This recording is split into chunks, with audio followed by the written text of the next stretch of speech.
All right, this is Chapter 5, Section 2, and our essential question for this section is how can we use the properties of exponents to simplify products and quotients of radicals? This is really going to start getting into radicals and how we use them and what we do with them.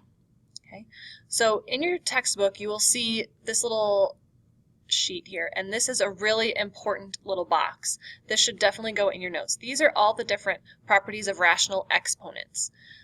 First we've got the property name, and then a definition, then an example. So I know that if I have two values that the base is the same, so here they show the letter A as their base and the exponents, and I'm multiplying, I add the exponents together. When I use my power of a power property, if I'm taking that base with an exponent to a different exponent, I multiply those exponents. And I can kind of work backwards on either of those. So take a minute and go through all of these properties. Make sure you have them written down because you will need them throughout this whole section. Okay, so we're going to use these properties to simplify each expression. So here in part A, I see that I have the bases are the same. Both of my numbers are 7, and I have different exponents. And from my properties of exponents, my product of powers, I know when my base is the same and I'm multiplying, I add my exponents together. So that's what I'm going to do here. Is I take the base and I leave the base where it is, and I add my exponents together and just combine and simplify. In part B, I see that my bases are not the same, but I do have another exponent out here outside the parentheses. So what I can do, just like I've always done, is use my distributive property and distribute this exponent into both of my terms inside the parentheses. Okay, so what that will end up doing is I will end up multiplying. So I have my 6 to the 1/2 times 2 times 4 to the 1/3 to the second power. So when I simplify, I just continue to write this out. Once I get here to the end, I cannot simplify this any further because my bases are different and they have different exponents. Okay, I can look again, something similar to here on C. One thing I notice is that I have a negative exponent, and I don't like anything with a negative exponent, so I go ahead and I take care of that as well.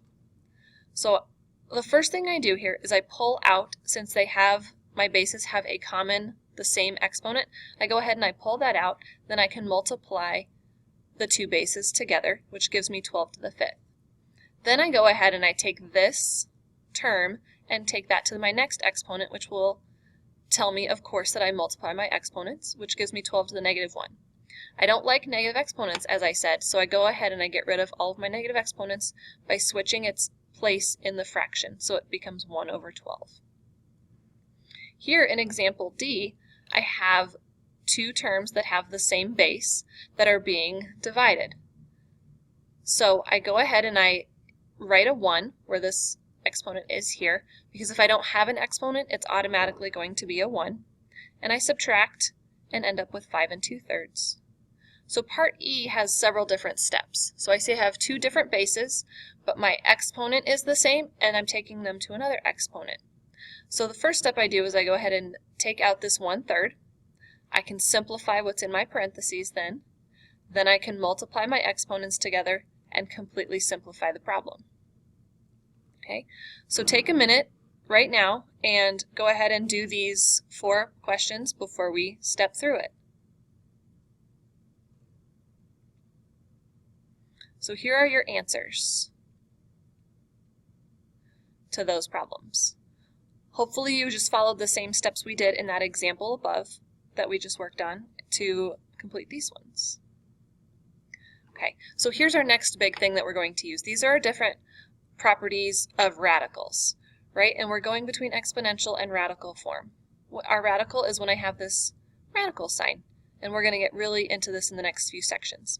So my product property tells me that if I have two terms underneath my radical sign, I can separate them out and multiply them separately. Or I can work the other direction, right? Because this equals does not mean I have to go in one direction. It means I can go either direction. And something very similar happens with my quotient property. This is another box that should really be in your notes. Okay, so we're going to use those properties to work through this example together. So I see that I'm talking the same base, right? I'm taking the same root. That's what those 3 mean. So I can go ahead and multiply the two values and then find the cube root. That's why the 3 is there, is 6. So what that tells me is 6 times 6 times 6 will give me 216. So if I can do the same thing when I'm dividing, I can go ahead and combine and divide and simplify. So here, just take a minute here and go through these ones and see what you can come up with.